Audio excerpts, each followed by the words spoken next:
Hello mga guys, welcome back to my channel, Just Automotive. Mga guys, meron tayong ano rito, papalitan ng water pump. Sabay na rin natin yung timing belt kasi ang tinakbo nito 80 plus na, wag na 90. Tama-tama yung ano niya, yung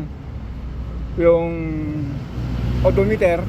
Sabay natin yung, kasi ang target natin dito mga guys, ito. Kasi nyo po ito. Yan.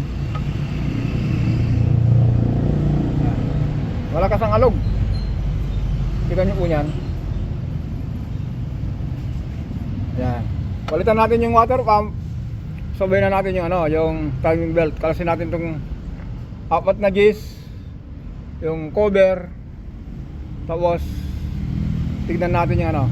Kita tayo dyan. Kalasin muna natin itong ano, 4 na Gs. Okay. Ayan mga guys, kita tayo rito, umaandar na. Ayan.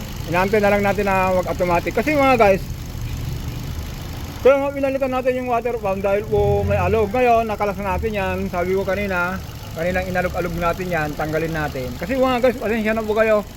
Hindi ko na po pinakita kung anong mga ginalaw natin yan dahil yung may-ari po may pupuntahan. Baka po bawat galaw natin naka-video, sayang po yung ano, yung oras niya. At sabi niya, kuya, pwede naman i-video kung sakali tapos na. Pero kung i-review natin mga guys, yung mga tignan natin yung mga pinalitan, ito po yun. Ayan. Naglagay na natin ng coolant, antayin na natin yung automatic. Ito mga guys, yung water pump po, pansin nyo po may tagas. Ayan. Tapos may tagas siya. Tapos yan. Ayan. Tapos kung tukutin mga guys, maingay. Ngayon, dahil po ang tinakbo niya po, sabi ko kanina 80,000 eh. Mamaya silipin din natin. Tapos isanabay na rin natin ng pump belt. Tapos timing belt at saka tensioner bearing. Yan. Napalitan na lahat po niyan. Ngayon mga guys, meron tayong gamit dito na special tools. Yung humiram sa akin noong nakaraan. Thank you dahil naghihiraman tayo noong nakaraan. Hiniram ko yung pinangsalt ako ng makina, pero ngayon nakabili na rin tayo. Ito mga guys, ito po nakakabit sa ano to, camshaft. Ito naman po sa crankshaft. Ito po gamit sa mga ano to, sa work focus sa likod ng camshaft. Ito naman po dito sa camshaft gear. Yan. Ngayon mga guys, dahil po umaandar na po siya, sabi ko nga po, pasensya na po kayo kung hindi ko na makita kung paano po pinalitan po niyan. Pero ito po, common lang po ito sa mga mekaniko. Yung mga nagdi-DIY mga guys, hindi ko na makita kung paano po magpalit. Pero sabi ko nga po, kaya nyo po niyan basta meron kayong tools na ganito. Okay mga guys, balikan natin. Yun nga po, naka-level yung ano niya, yung coolant. Antay na lang natin mag-automatic. Kung mag-automatic na po niyan, tignan natin kung normal po yung ano niya, yung level ng tubig. Kasi ganito mga guys, bago nyo po bitawan yung ano, yung makina o kaya yung ginawa nyo, kailangan po pa-normal nyo po yung, ano, yung standard.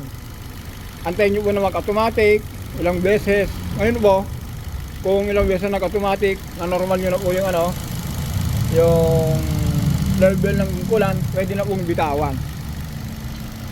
Ayan.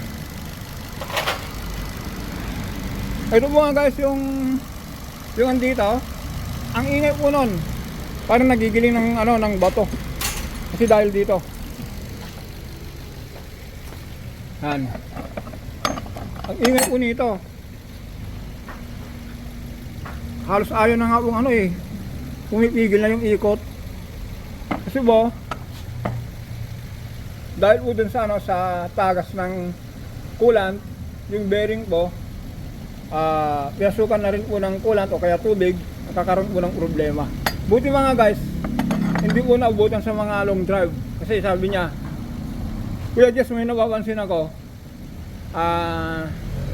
maingay yung ano, yung sasakyan ko pagdating ng umaga. Sabi ko, dali mo rito at i-check natin. Ngayon, itong na-test natin. Okay mga guys, ito ilagay na lang natin dito para surrender natin sa may-ari. Ito tinanggal natin sa likod niya kasi pinasok na kanina to, na kalimutan ko lang na ano. Yan. Okay. Para po ano.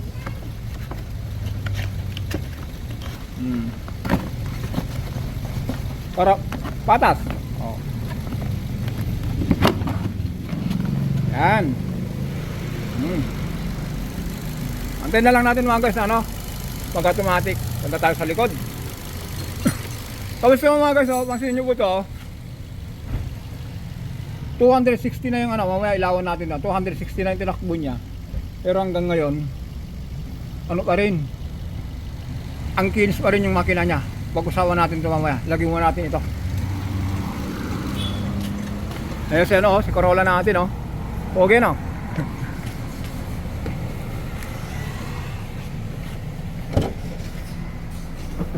Ayun.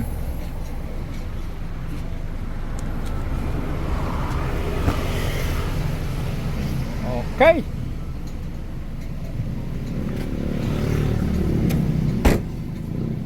Ayan si Corolla, oh. Guwapo. Ayan mga customer. Ayan, hindi ba natin ano yan? Hindi ba natin naumpisahan Lunes na lang siguro.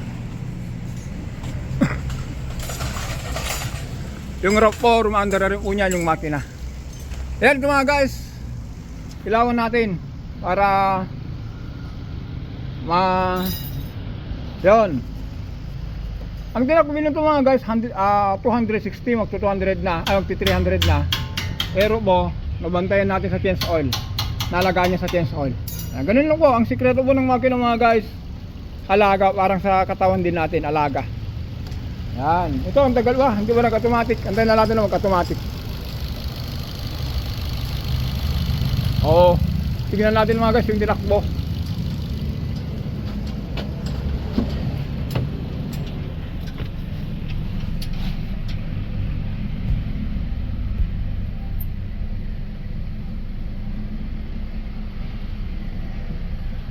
Ang tinakbo nito guys. Yan 17 ano 87,117. Di ba ano, di ba nag-automatic? Antayin natin mag-automatic mga guys bago natin bitawan.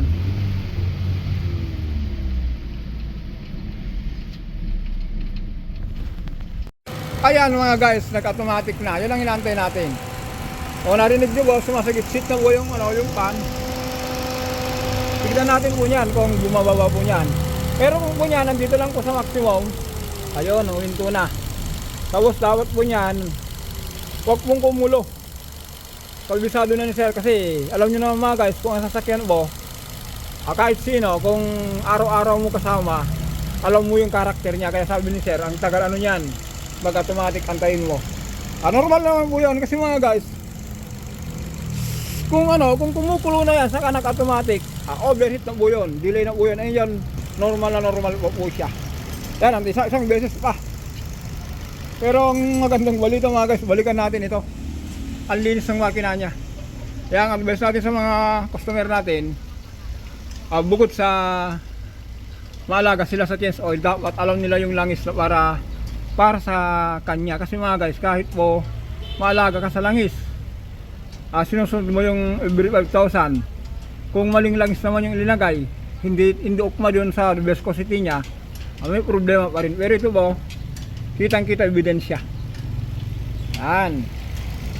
Okay mga guys, hanggang dito na lang po tayo. Ang pinalitan natin dito, timing belt, water pump, tensioner bearing, pump belt. Yon. Tupalo na lang yung ano, yung alternator. Kasi mga guys, ilagay ko sana yung mga quotation dito. Kaya lang medyo baka mamaya titirain na naman tayo dito. Wag na muna. Pag ano po kayo, mag-PM kayo sa akin kung anong klaseng quotation yung ibinigay. Ibigay ko sa inyo sa ano, sa messenger. I-post ko sa inyo kung ano yung mga ano rito. Okay, hanggang dito na lang tayo. Ano sir, gusto mong pakita? Ayan si sir, yan. What's up? Thank you. Solid yan. Thank Best ko lang pumunta dito. Thank you. First time ko yung overheat ito, siya rin nag-ayos. Ngayon naman, kailangan lang magkaroon ng replacement talaga ng water pump. Kasi yun ang problema.